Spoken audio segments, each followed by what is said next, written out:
If you're a candidate and you find yourself the subject of a negative attack, one way to satisfy your need as a candidate to want to address it, and maybe my need as a strategist for you to be silent, is to address it, but locally. Like you can have a fundraising event, you can have a meet and greet, you can have some in person event where you bring it up during that in person event. And that way you're testing the ground to see how are my voters thinking about this particular issue. And many times when candidates go that route, addressing it locally or within their constituency, they find that their voters don't really care, or their voters may care a lot. And that's a good way of, like, in the middle ground, satisfying the need of the candidate who wants to respond or say something. And my need as a consultant for you to say, no, we're not going to issue an official press release on this. No.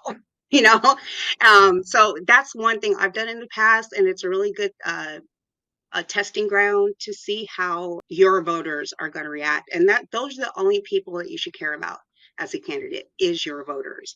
Because are your voters like watching Fox News, or are they watching CNN, or do they even watch cable news? Maybe they don't. Maybe they watch independent media like on YouTube and different podcasters. You need to know your audience and you need to know your voters. And at the end of the day, they're the only opinion that you should care about as a candidate.